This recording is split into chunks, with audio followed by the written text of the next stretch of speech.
পুলিশকে আমি হাজারবার চেষ্টা করেছি জানার যে কি জন্য আমাকে অ্যারেস্ট করা, কি কারণে গ্রেপ্তার সেটা পুলিশ বলেন তো? না কিছু আমার ফ্যামিলির লোকও জিজ্ঞাসা করতে গেছিল, কিন্তু ফ্যামিলিকেও পাচ্ছি কিছু মনে করছি।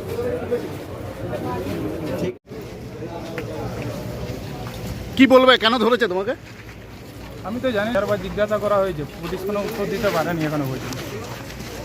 তো কি অভিযোগ তোমার বিরুদ্ধে, জানো কিছু? না, পুলিশ কিছু বলছেন। এর আগে শিক্ষককে মারধরের ঘটনা ঘটেছিল। ওই কেসটাই তো আমাদের বেল হয়ে গেছে, বেল হয়ে আছে। এখন কত দিন হয়েছে?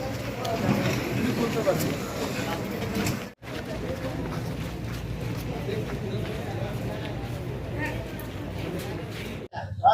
আজকে পুলিশ ওকে রিমান্ডে নিয়ে প্রেয়ার করেছিল, সেটা 10 দিনের জন্য পুলিশ চেয়েছিল, সেটা 7 দিনের জন্য আমাদের আদালত থেকে অ্যালাউ করা হয়েছে। 7 দিন এখন পুলিশি হেফাজতে সুরজ বক্সকে নিয়ে যাওয়া।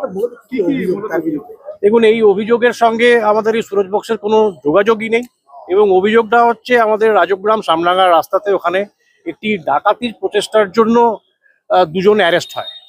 সেই ঘটনার তারিখ হচ্ছে 13/5/2026।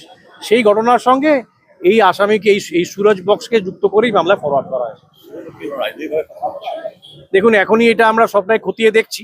একটা সরকারের পালা বদলের পরেই যখন দেখছি যে একটি ছাত্র একটা সংগঠনের একটি নেতাকে এই ধরনের মামলায় ফরওয়ার্ড করে দেওয়া হচ্ছে, তখন তার একটা সম্ভাবনা থেকেই যায়, এবং এটা রাজনৈতিক ষড়যন্ত্র কিনা, এবং সেটাও আমরা খতিয়ে দেখছি। তবে সম্ভাবনা সব রকমই আমরা দেখছি, ভাবনা চিন্তা করছি।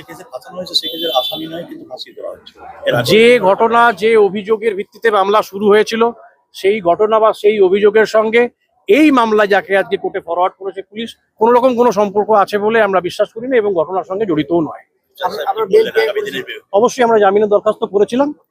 আজকে জামিনের দরখাস্ত মহামান্য আদালত থেকে অ্যালাউ হয়নি, রিজেক্ট হয়েছে, এবং 7 দিনের জন্য পুলিশ তাকে হেফাজতে নেবার একটা নির্দেশ পেয়েছে কোর্ট থেকে।